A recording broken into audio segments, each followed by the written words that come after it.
Ebyo orukureeba omu katambaka bikabaho rwakana wiiki ehwire omu kanso ya disitulikiti ya Kyenjojo obwe kansara arikutwara enkoni y'obushoborozi bwa sipiika.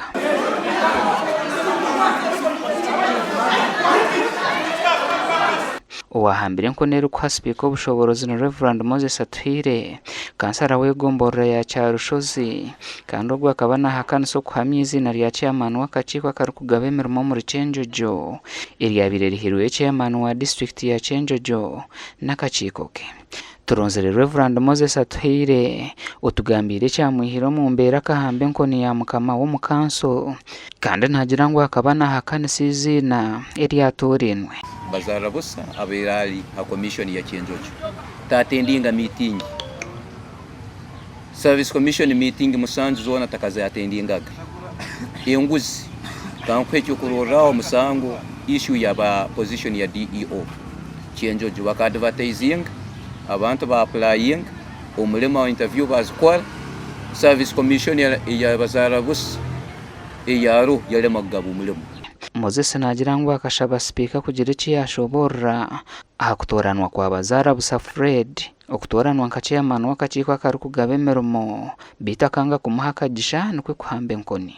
Our wish was chairman yes amabara gano webale galeta betu bogalesire katugaruke tugasome tukole background check abantu bano nambe bikemba kora bata niko kanse yiriyongeraho tukoleki to approving ni nsaba ngende ndeti evidence ya corruption allegations zino izikozireki iziro atanangwa ekibakozere banyangira abanyama platform speaker yakozesa obusobozi obwingi byakozesa obusobozi obwingi kutuyima okubaza no kudebatinga amabara gano agalesirwe nyenchakara agabarira nago agabali ba suppose okutuha a week back tuketegereza abantu okugenda kwa approvinga.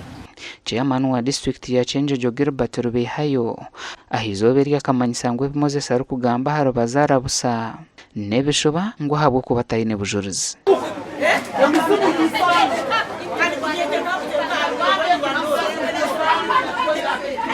Ogora abantu yenda ku black mail don't black mail.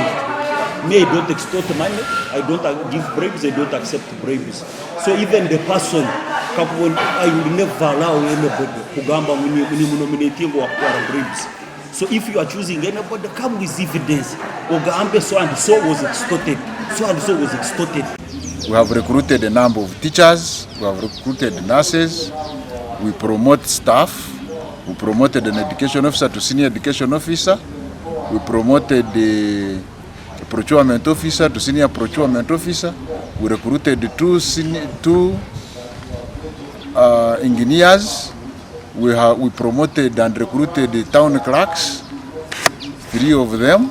We recruited senior assistant secretaries who call sub-county chiefs. Moses akakwatwa bwa nyuma yo kuhamba enkoni ya speaker kandi ogu nagira ngo akiha muno buhuta. Approve the corrupt service commission to govern Kyenjojo. We should not approve the service commission that is corrupt. Baniga bantera banyaka mesi bagara mesi mu kanso ba gumizamo neija na intersectinga batagumizamo kukola ensobi ezibali baliyo nabakoraki ne bakora baitu bankwata bakozesa polisi yantera yanchumanga banteka mu nkomo bagumizamo buzirigo kanso.